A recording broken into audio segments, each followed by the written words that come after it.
talk about the land for harvesting or for the crop produce, it is reducing day by day because more and more space is needed for the people to live in. And the food security, I think today it may not be a very big issue because we are self-sufficient. I think India is blessed that we have a lot of food security, we have a lot of cultivated land in India where we can produce the grains. But when you talk about maybe 25 years down the line or 50 years down the line, I think definitely food and the water, these are the two things which will be very, very important. And besides all the technological advance in terms of science, technology, and going to the moon and Mars, but food is something I think which will be very, very important to preserve in the future for our next generations to come. And of course, I am in the grain industry for a lot of years. I have seen how the grain industry is improving, and I would like to speak on this topic, which is like post-harvest advanced technology for the grain storage. Now, the very important facts for this grain storage, I think why people want to go.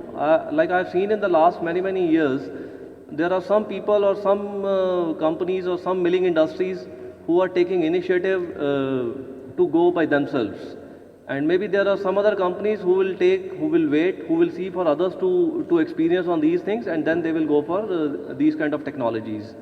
But today I think the time has come wherein there are main four drivers I think for this technology in India. Not only in India, I think it has happened already world over that people have been driven from bag storage to bulk storage, from manual handling to bulk handling, from bag storage and go down to the scientific silo storages. So a lot of things have already happened in the rest of the world.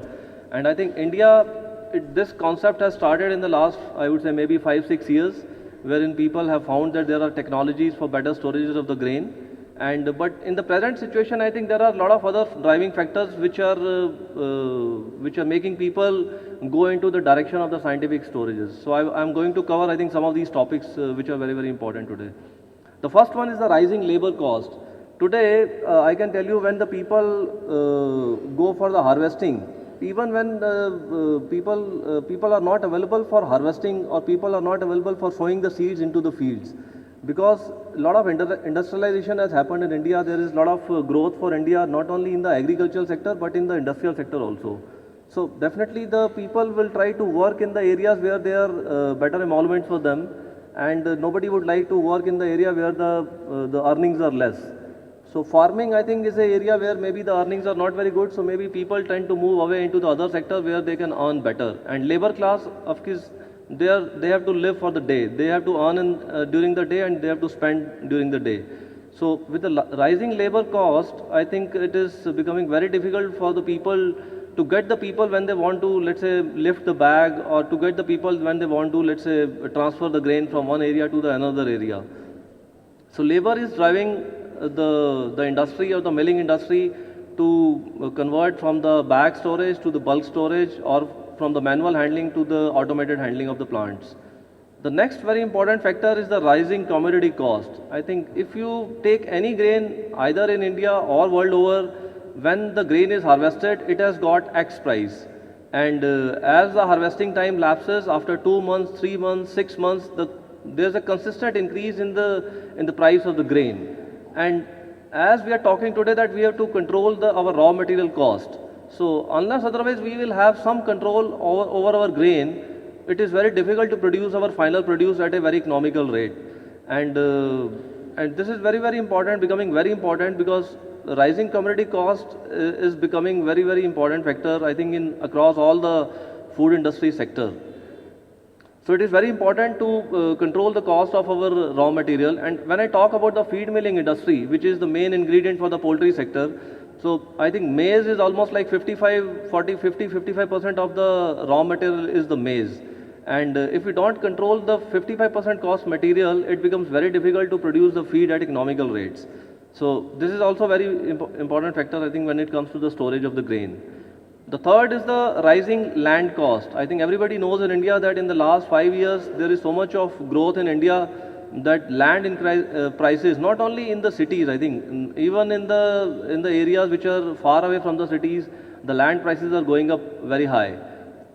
So this is also becoming very important factor when it comes to the storage of the grains in the milling industry. And last but not the least is the demand. As the population is increasing, India is a large country, China is another large country. So when the populations of the countries are increasing, definitely there is an increase in demand of the food material or the food items. So we need to keep a pace, I think, with the demand of the population as far as the produce are concerned. Coming back to the labor cost, if you see in the last few years, there are certain schemes from the government wherein even if a poor man is not doing any job, he will get some money, and then why he will come to the field and work? He will lift the bag and come to the industry and do all the hard work. So this is one of the reasons, I think, because of which the labor is becoming very expensive. In the last, I think, 5 years, if I talk about the labor cost, it has almost become 4 times. In the 5 years, the labor cost is 4 times. So that means if you talk about controlling the cost of your produce, then labor also has some percentage of cost when you process anything, whether it is a poultry industry or feed industry, milling industry, go to any industry. So this is increasing the cost of the produce, I think, in most of the milling industries. And this is one of the reasons, I think, why the people wanted to now go for the scientific storages, wherein they are less dependent on the labor than on the conventional storages. Another topic I've already covered it, that corn prices, if you talk about in India, when it is a harvesting time, it has got certain prices, and when it is 4 months, 5 months after the harvest, the prices goes up consistently. Sometimes it becomes very, very expensive. So you need to store the corn. If not for the full year, at least for few months, you need to store the corn so that you can control your prices and you are not under pressure to buy the corn at high prices during the processing of your feed plant. Labor cost slide, just to give you an idea that in the last 10 years, the percentages are like 1000% in some of the areas. So really it is very, very difficult. You see, if somebody has to go for an expansion in a feed milling industry, and if the land is not available or the lands are limited, then they would like to either buy a new land to put up an expansion project, or they have to think of some innovative ideas wherein they can utilize the existing land in a much better way. So that is where the scientific storage comes into the picture. About the demand aspect, if you see the companies like KFC, Pizza Hut, McDonald's, Domino's, they have their own surveys and studies done in the last few years. And if you go by these studies, I think the consumption of the food items is changing. A lot of people are now going out every weekend, maybe during the weekdays also now people are going out and eating at the food joints. So that means the per capita consumption of all these poultry products or maybe other food products, or what I call it, the finished products, they are increasing, I think, year after year. So to keep a pace with the demand, I think the raw material and the supplies also need to increase, I think, to keep the pace with this demand of the consumers. You can talk about the quality of the chicken you produce in the industry. So everything is connected, I think, when we talk about the quality of the produce. Another very important factor today, that when it is lying in bags in godowns, nobody knows how much stock is there because it is very difficult to count the bags. When you convert from the bag storage to the bulk storage, I think you can count each and every grain which is coming into the industry. Of course, another important factor already I've touched, that raw material prices can be optimized if you plan your purchases in advance during the harvesting time. Fumigation, storage and handling. Yes, if you go for fumigation of the godowns, I think it is very, very difficult. Maybe 100 feet by 400 feet godown, it is very difficult to fumigate. You have to cover everything, a lot of labor intensive. But when it comes to the fumigation of the scientific silo storages, I think it is much, much easier than you do the fumigation for the godown storages. Just a few quick figures, because everybody is always interested how much we can save. If you talk about a 5,000 tons of corn storage in bags, I think roughly it needs 2,600 square meter of area. Some people will say that maybe I will do it in 2,000 square meters, but yeah, it is possible. But if you do it in a proper way, you need more space, because you need some air to move inside the bags, inside the grain, so that it can be preserved properly. And that means if you are expanding in an existing plant, or if you are putting up a plant, the same plant you can optimize in a less area. So that means it is not that you are investing money on the technology, but you are also at the same time saving on the land cost, which is also very, very important today when it is becoming so expensive. Saving in the gunny bags cost. I think another everybody can do their own calculations, but roughly I've estimated that for every 5,000 tons of storage in the bags, you can save a lot of money in terms of the bag inventories. I think because you don't need any inventory when you are going into the silo storages. Naveen, please don't repeat the slides. Yeah. You can skip those. Wastages, of course, I already touched that if you properly clean it, dry it, I think you can reduce a lot of wastages inside the silo storages. Some other advantages, I think, removal of the odor. If you're properly storing it, there's no smell in the grain, I think, and it can be greatly reduced, I think. And prevent the increase in the grain temperature during the long storage, which also, I think, you have all the scientific systems available in the silos, like temperature cables are there, the aeration fans are there. So all these aeration systems adds to the quality of the preservation of the grain, basically, when it comes to the silo storage. Grain temperature measurement systems, it's an idea wherein you can really monitor, because in the godown storage you cannot monitor what is happening inside the godown because it is grain is all inside the bag.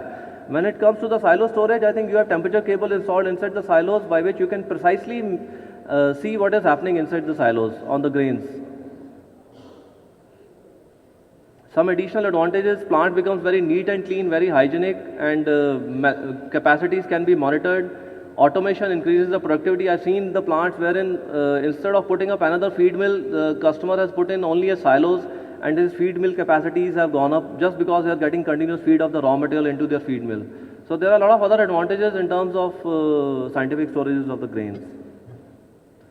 And just before I go, I would like to show you some movie, I think, short movie, which can make the concepts very clear.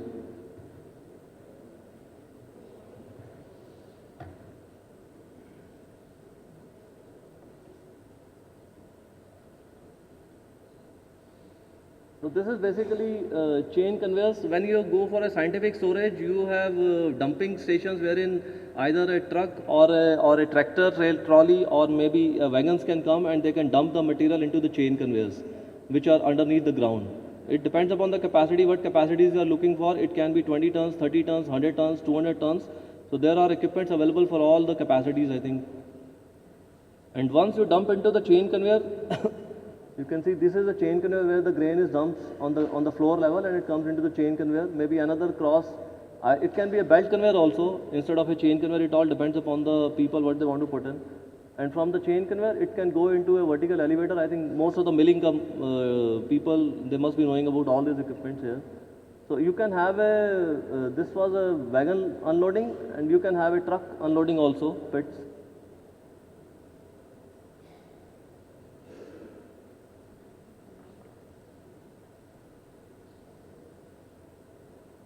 Of course, there are different designs available depending upon the plant capacities, depending upon the space available. This will just give you some idea that how a scientific storage plant works.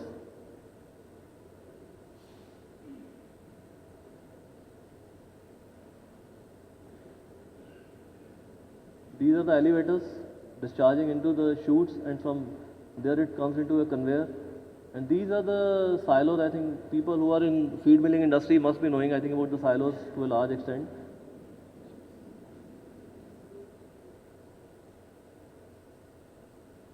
These are the aeration fans here. So once the grain is put inside the silo, you have got aeration fans, so you can aerate the.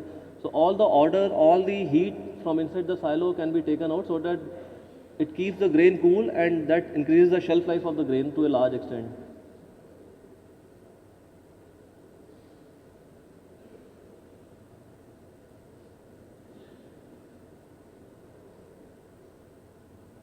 This is when you discharge the grain from the silo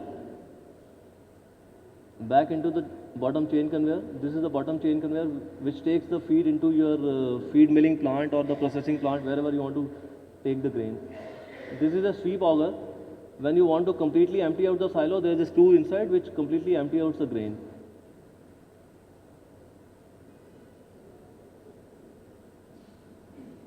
Again, it is from the chain conveyor, it comes back to another elevator.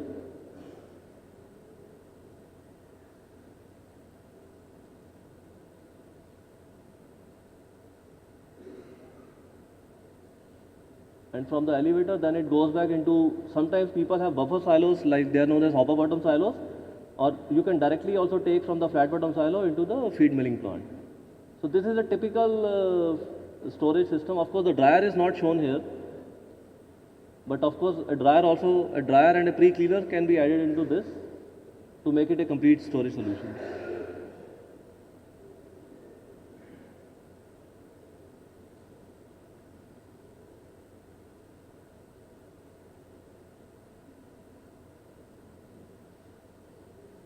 So you can see such a large facility, there is no labor involved.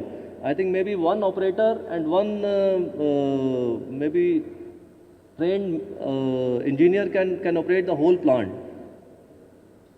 Normally the dryers which I have experience on, these are dryers they can operate either on the natural gas, or there are dryers which can operate on the diesel fired, or there are some also dryers technology available which run on the steam.